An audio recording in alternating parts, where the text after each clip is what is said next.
Hi everyone, my name is David Vega Bonsa, and today I'm excited to share with you an overview of my project, telecommunications company customer churn analysis.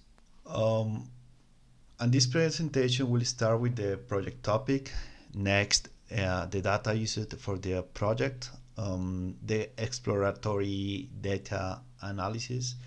We will review the building of predictive models, results and analysis.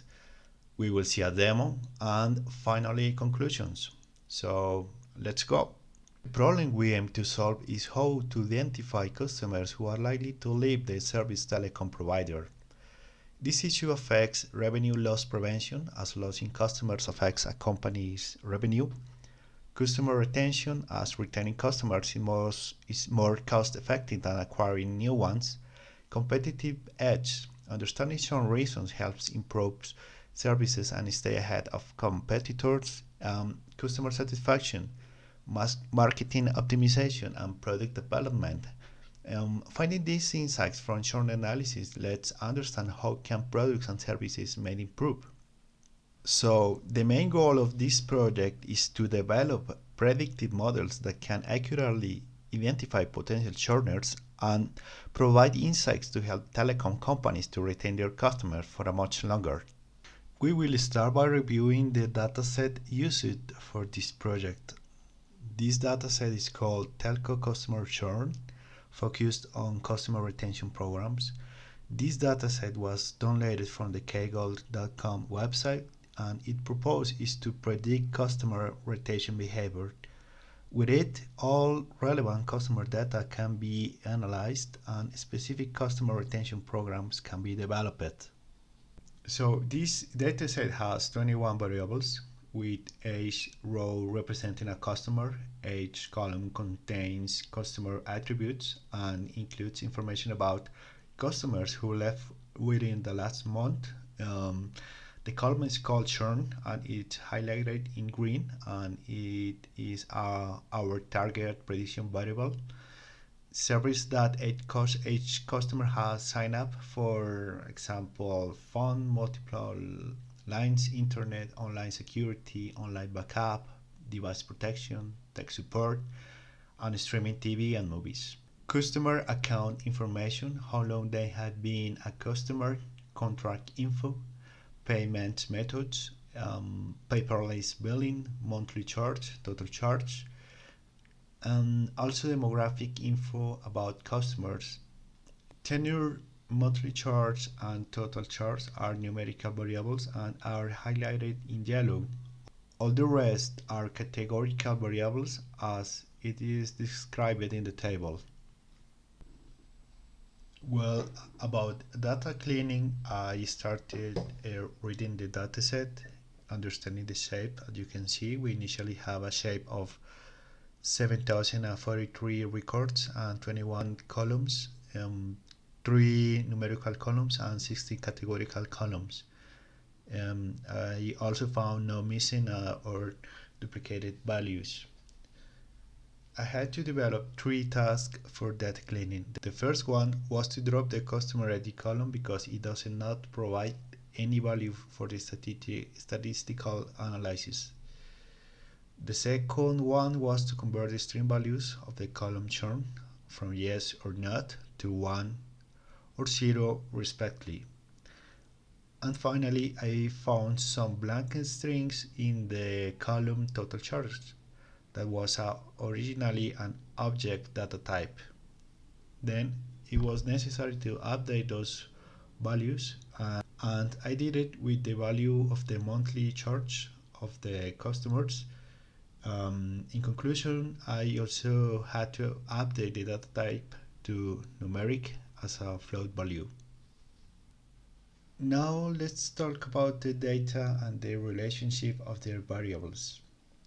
The first one, this plot and histogram of the numerical variables show us the data distribution, the mean value, and a box plot where we can't identify data outliers. From the correlation matrix, we can identify a strong relationship between tenure and total charge. And from the pair plot diagram, we also can see a strong linear relationship. Later, we can see the same variance in the data for the logistic regression.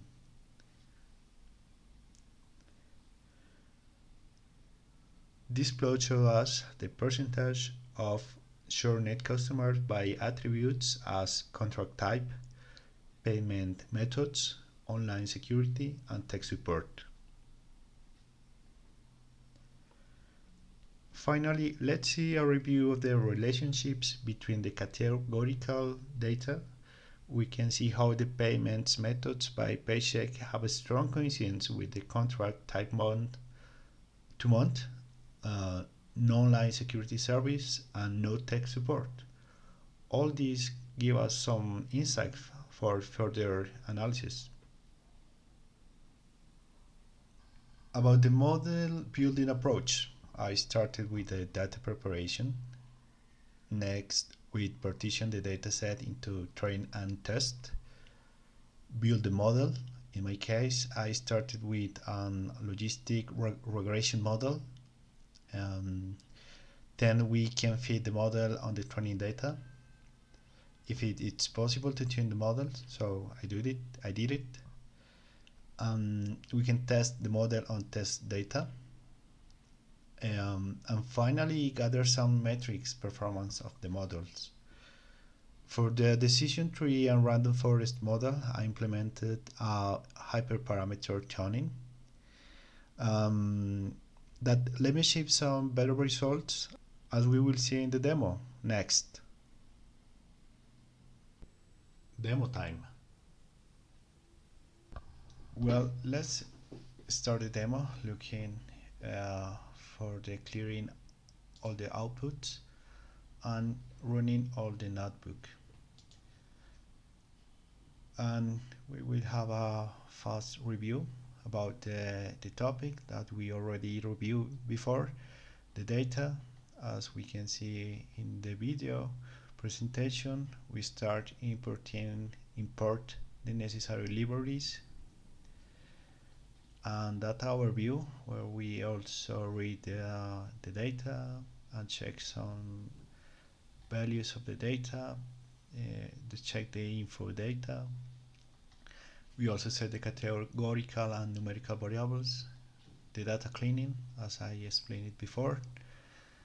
No more than 3 tasks that I also describe here. Next, the exploratory data analysis.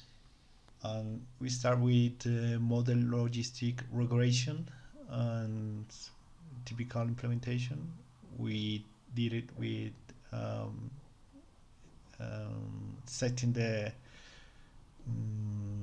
X variables like numerical, the tenure, the monthly charge, and the total charge are the variables analyzed here. After that, we build a confusion matrix.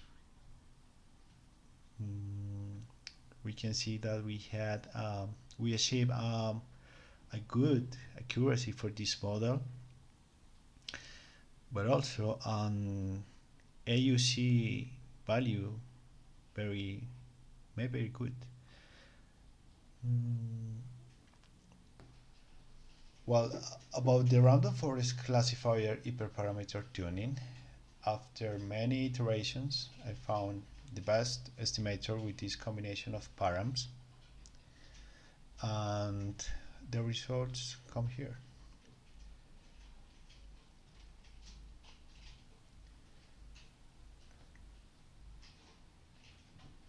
The AUC value, which is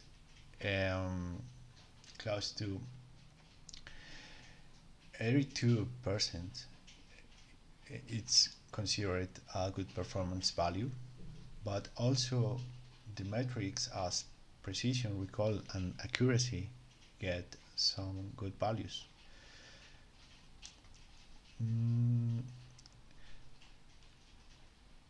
We also can check the feature importance for this model, we can conclude something like total charge, monthly charge, and tenure as the numerical variables have a higher importance in the random forest because they provide more opportunities for meaningful splits and are often on a larger scale and can directly influence the target variable. And finally, I have a plot that compares all the metrics of each model implemented, and we will see next. Well, finally, results and analysis and conclusions. Um, in this plot, we are visualizing the build model metrics, precision, recall, accuracy, ROC AUC curve for each model implemented, where you can see um, how the logistic regression and also the random forest hyperparameter tuning uh, have the best behavior. Um, if we consider the logistic regression, we as from the aspect of interpretability, uh, highly interpretable logistic regression for the coefficients and the model directly indicate the relationship between each feature and the target variable as a churn. Um, but the random forest may, in this case, is less interpretable, while we can extract features important scores. The model itself is kind of black box consisting of many decision trees. It's hard to explain it. But the model complexity, we can see that a logistic regression has a simple model with few parameters, easy to compute.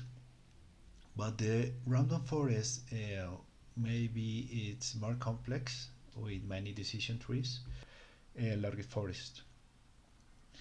About the handling the non-linearity and future interactions, the logistic regression may assume a linear relationship between features, as we can see with the numerical variables, total charges, monthly charge.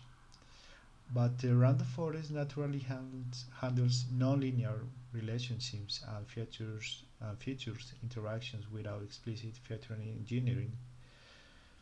Mm, Finally, talking about the regularization and tuning, logistic regression is easier to regularize, fewer hyperparameters to tuning, uh, and the random forest more hyperparameters to tune, as the number of trees, max depth, um, minimum sample split. Also, the regularization is achieved through the parameters like max depth and mean sample lift that we also implemented in the tuning. Mm, Finally, I think that when choose the logistic regression, I had to implement a simple model, interpretable model. The relationship between features and target is approximately linear, as in our case. The data set is small, as in our case, and the interpretability is critical for the people that can that need to understand easily what's going on with the model. When I choose the random forest, may you need to predict performance and can sacrifice the interpretability. The data has complex and non-linear relationships, and maybe with a larger data set, the computational resources are not sufficient. Also, the interpretability is less important than accuracy. Finally, the choice depends of the specific use case, the importance of interpretability and the nature of your data. In that case, as we have enough computational resources, I choose the random forest hyperparameter tuning. That's all. Thanks a lot.